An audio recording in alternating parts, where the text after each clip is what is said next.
Diqqat, muhim yangilik. Endilikda diniy mazmundagi materiallarning ruxsat etilgani yoki taqiqlangani to'g'risida yangi tashkil etilgan maxsus Telegram bot orqali oson va qulay tarzda xabardor bo'lish imkoni yaratildi. Xo'sh, bu qanday bot? Undan qanday foydalanamiz? Uning imkoniyatlari qanday?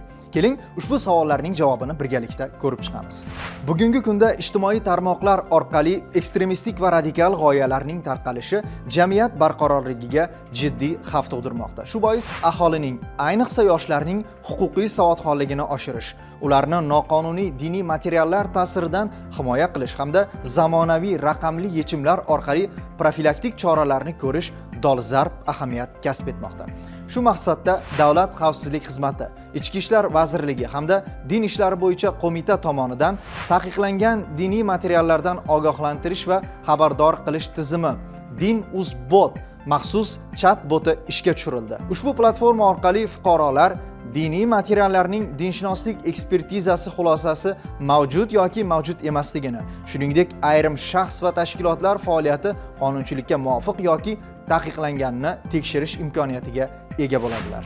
Ushbu botdan foydalanish uchun Telegram qidiruviga quyidagi nom kiritiladi: Din.uz-bot. Ko'rsatilgan botga kirib, Start tugmasi bosiladi.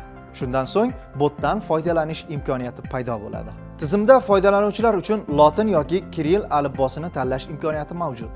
Alifbo turi tasdiqlangandan so'ng foydalanuvchiga quyidagi bo'limlardan foydalanish imkoniyati taqdim etiladi: taqiqlangan profillarni tekshirish, diniy adabiyotlarni tekshirish, taqiqlangan shaxs va tashkilotlar, umra litsenziyasiga ega turfirmalar, rasmiy diniy sayt va kanallarga kirish, huquqiy hujjatlarga kirish, izoh va takliflar, til.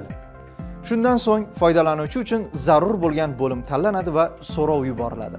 Masalan, taqiqlangan profillarni tekshirish bo'limida foydalanuvchi so'rovi asosida Oliy sudning qarori bilan taqiqlangan profillar haqida quyidagi ma'lumotlar taqdim etiladi. Birinchi, profil nomi. Ikkinchi, ijtimoiy tarmog'i. Uchinchi, xulosa, ya'ni izoh va tavsiya bilan. To'rtinchi, izoh, asoslovchi hujjat haqidagi ma'lumotlar. Diniy adabiyotlarni tekshirish bo'limida foydalanuvchi tomonidan beriladigan so'rovga quyidagi ma'lumotlar taqdim etiladi. Birinchi, adabiyot nomi. Ikkinchi, adabiyot muallifi. Uchinchi, chop etadigan nashriyot haqidagi ma'lumotlar. To'rtinchi, adabiyot nashr sanasi. Beshinchi, dinshunoslik ekspertizasi xulosasi. Taqiqlangan shaxs yoki tashkilotlar bo'limida foydalanuvchi so'rovi asosida Oliy sudning qarori bilan taqiqlangan ekstremistik va terroristik tashkilotlar, shu bilan birga taqiqlangan shaxslar haqida tasvirda ko'rib turgan ma'lumotlaringiz taqdim etiladi.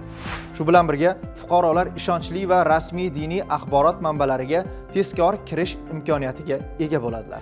Rasmiy diniy sayt va kanallar bo'limida O'zbekiston musulmonlari idorasi hamda vakolatli tashkilotlarning rasmiy saytlari va axborot kanallari jamlangan bo'lib, mazkur tarmoqlar orqali diniy mavzularga oid aniq, xolis va tekshirilgan ma'lumotlardan foydalanishingiz mumkin. Bu esa noaniq, shubhali va asossiz manbalar ta'sirining oldini olishda muhim ahamiyat kasb etadi. Xuddi shu kabi huquqiy hujjatlar va umra litsenziyasiga ega turfirmalar bo'limlari orqali kerakli ma'lumotlarga ega bo'lasiz. Izoh va takliflar bo'limi esa bot faoliyati yuzasidan fikr, mulohazalar, taklif va aniqlangan kamchiliklar haqida xabar qoldirish uchun xizmat qiladi. Hurmatli yurtdoshlar, yangi tashkil etilgan mazkur botdan unumli foydalaning. Shubhali kontentlardan yiroq bo'ling. O'zingiz va yaqinlaringiz xavfsizligiga befarq bo'lmang. Salomat bo'ling.